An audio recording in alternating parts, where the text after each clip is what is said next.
Welcome one piece fans. One piece का chapter 1138 आ चुका है और फैंस क्रेजी हो रहे हैं। अंदर तुमने शैंक्स के भाई के बारे में पढ़ा, उसकी स्वॉर्ड के बारे में पढ़ा। हमें पता लगा कि कुछ टाइम बाद हमें वो मिस्टीरियस आदमी दिखने वाला है जो क्रोकस के साथ दारू पी रहा था। बट हम इस चीजों के बारे में बात नहीं करने वाले। मैं तुम्हें चैप्टर नहीं समझाने वाला। हम बात करेंगे वो आखिरी की 2 ड्राइंग्स के बारे में, उनकी थ्योरीज के बारे में जो मैंने बनाई है, और तुम्हें बहुत मजा आने वाला है इन थ्योरीज को सुन के। तो चैप्टर के अंदर हमें पता लगा कि ये दोनों जो ड्राइंग्स है ये फ्रैंकी को मिली एक पेड़ के ऊपर। फिर ये जो 3 पोएम्स है ये रॉबिन को मिली, जिनमें से पहली पोएम का मतलब ये था कि दुनिया में केओस मचा हुआ था, आग फैली हुई थी हर जगह और लोगों ने ग्रीड और डिजायर के चक्कर में सन को अब टच किया, यूज किया, वो हमें नहीं मालूम। बट सन से मतलब सन गॉड निका नहीं था। बट उसके बाद उस टाइम पे जो स्लेव्स थे अभी के जैसे उन्होंने सन गॉड को पुकार लगाई, जिस वजह से सन गॉड निका आया। अब जो है that is the sun god जो इन सारे स्लेव्स को बचाने आया है। उसके बाद earth god and the serpent of the eternal fire ने मिलकर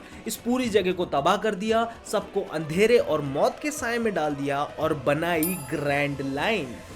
ग्रैंड लाइन उन्होंने कैसे बताता हूं। तो तुम ये जो ट्री देख रहे हो जिसके आसपास राइट वाली वॉर हो रही है, वो ट्री है द सनलाइट ईव ट्री।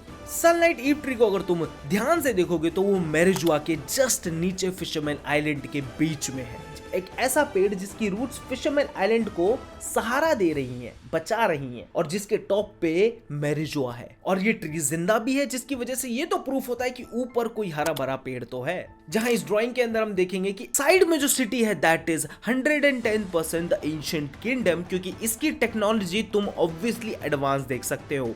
इस किंगडम की जो बिल्डिंग्स हैं वो अभी के लूफी के टाइम की बिल्डिंग से ज्यादा एडवांस लग रही हैं, क्योंकि ये स्काई स्क्रेपर्स हैं जिन्हें नॉर्मली मॉडर्न टाइम से रिप्रेजेंट किया जाता है या एडवांसमेंट से रिप्रेजेंट किया जाता है। इस सिटी के अंदर तुम अलग अलग मशीनरी भी देख सकते हो जो चल रही है। एंड 2 शिप्स हैं, एक शिप जो हवा में ऊपर जा रही है और एक शिप जो पानी में है, जो पेड़ की रूट्स के पास है और जो नोआर की शिप जैसी लग रही है। और वो शिप के अंदर लोग बच के निकल रहे हैं वहां से। अब मेरी थ्योरी ये बोलती है कि ये शिप लोगों को बचाकर निकली, वापस आई और वहीं फंस गई। जहां ये नोआर शिप जब वापस आई पेड़ के पास, इस पेड़ के ऊपर रेड लाइन बना दी गई थी। वहीं ऊपर वाली शिप है that is the ship Maximus, जो ईनी के जैसी शिप दिखती है। और इस शिप के लोग मून पे जा रहे हैं, जहां वो मून पे जाके एक सोसाइटी बनाते हैं और वहां 200-300 साल रहने के बाद अर्थ पे वापस आ जाते हैं और वो कहलाते हैं शैंडियंस। जिस चीज का प्रूफ तुम्हें इनिल की आगे की स्टोरी में मिलेगा, जहां इनिल मून पे जाता है लूफी से हारने के बाद। वहां जाके वो स्पेस पायरेट्स को हराता है और उसे पता लगता है कि यहाँ अर्थ से कुछ लोग आए थे जो एंजल्स थे, जिनके विंग्स थे, और उन लोगों ने आके यहाँ सोसाइटी बनाई जो बहुत एडवांस थी, जैसे एंशिएंट किंगडम। बट यहाँ रहने के बाद उनके रिसोर्सेज खत्म हो गए और वो अपने कल्चर को भूल रहे थे, तो वो वापस अर्थ पे आ गए। जहां सेकंड ड्राइंग के अंदर अगर तुम देखोगे, वो लोग जिन रोबोट्स को उन्होंने बनाया था उन्हें छोड़ के वापस अर्थ पे जा रहे हैं, जहां वो रोबोट्स रो भी रहे हैं। तो पहली ड्राइंग तो हमें क्लियर होगी कि अर्थ गॉड और सर्पेंट ने मिलकर ग्रैंड लाइन बनाई, जिसने उस ट्री को दबा दिया जो मेरिजुआ के अंदर ईमू के कमरे में है शायद, जो फिशरमैन आइलैंड को लाइट देता है। और नाउ वी नो कि वहां वो शिप क्यों है, नोआर की शिप, क्योंकि वो लोगों को बचाने के लिए बनाई गई थी। ईमू फिशरमैन आइलैंड पे अटैक इसलिए नहीं कर रही है क्योंकि उसे डर है जो गॉड फ्रूट ट्री है, ये जो मेन ट्री है जो फर्स्ट वॉर से एग्जिस्ट करता है, इसको कोई हार्म हो जाए। वहीं से वो एक लोगों की थ्योरी है कि यही पेड़ है जो डेविल फ्रूट्स क्रिएट करता है। बट यहाँ एक चीज जो फंस रही है वो है कि ये छोटा सा क्राउन पहने कौन है, जहां मेरा गैस है दिस इज ईमू, जिसने पहली सन गॉड की नाकामयाबी को देखने के बाद सेकंड वॉर की तरफ बढ़ी। नाउ सेकंड वॉर के अंदर जो मॉन्स्टर है दैट इज ईमू, और उसने मदर फ्लेम को कंट्रोल में ले रखा है, जिसके अगेंस्ट में ऑब्वियसली जॉय बॉय है और सारी डिफरेंट रेसेस। इस ड्राइंग के अंदर वो सारे लोग मिलेंगे जिन्होंने जॉय बॉय का जिक्र किया है आज तक स्टोरी में। मिंक्स,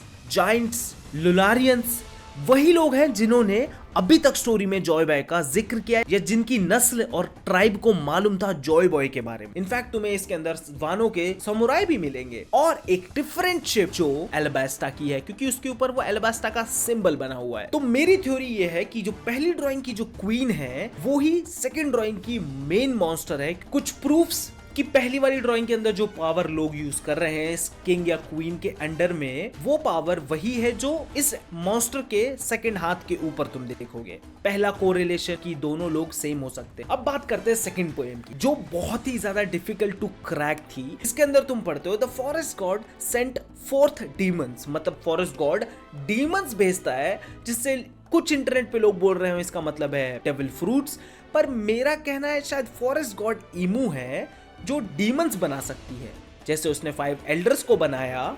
और उसके बाद अगली लाइन है the sun did nothing but spread the fire of war. माने इस सन का मतलब मुझे समझ नहीं आया, क्या इस सन का मतलब मदर फ्लेम था या इस सन का मतलब था जॉय बॉय। और जिसके बाद की 2 लाइंस भी मुझे समझ नहीं आई, the people of the half moon dreamed, the people of the full moon dreamed, जिससे मुझे लगा the people of half moon से मतलब है Shandians and the full moon Mings. But बाद में हम पढ़ते हैं कि humans slew the sun and became gods, मतलब ह्यूमंस ने मिलकर सन को मार दिया और गॉड बन गए, जिस चीज पे the sea god raised, god को गुस्सा आ गया and they will never meet again, जिससे इंप्लाई हो रहा है कि सी गॉड ने उसके बाद बनाई ग्रैंड लाइन। पहली स्टोरी में बनी रेड लाइन, सेकंड स्टोरी में बनी grand line and third story इसकी शुरुआत ही हो रही है द केओस से, मतलब तबाही से। और थर्ड पोएम तुम अगर पढ़ोगे तो ये पोएम ब्लैक बियर्ड और लूफी दोनों को रिप्रेजेंट कर रही है थोड़ा थोड़ा। यहाँ तुम पहली लाइन में पढ़ोगे इन केओस देयर इज वॉइड, मतलब इस पूरी तबाही के अंदर एक खालीपन है जहां the troubled shadow remembers the promise day, मतलब एक ट्रबल्ड शैडो है जिसे याद आ रहा है उसका promise, that might be black beard and hears the voice of the fractured moon. The sun god dances and laugh, जिससे obviously लूफी को represent किया जा रहा है, leading the world to its end. The sun will return once more and a new dawn will arrive. Surely this time they will meet again. कुछ समझ नहीं आया क्योंकि पोएम में कुछ भी स्ट्रेट फॉरवर्ड नहीं लिखा, जहां मेरा अजम्पशन ये है कि यहाँ ग्रैंड लाइन और रेड लाइन को तोड़ के सब कुछ एक साथ लाकर ऑल ब्लू बनाने की बात हो रही है, जहां ऑल ब्लू बनना ही है क्योंकि सांजी का ड्रीम है वो। But surely they will meet again से मुझे लग रहा है सन और सन गॉड निका की बात हो रही है, जो अभी तक की दोनों स्टोरीज में एक भी बार नहीं मिले। बस स्टोरी के अंदर सन यूज किया गया था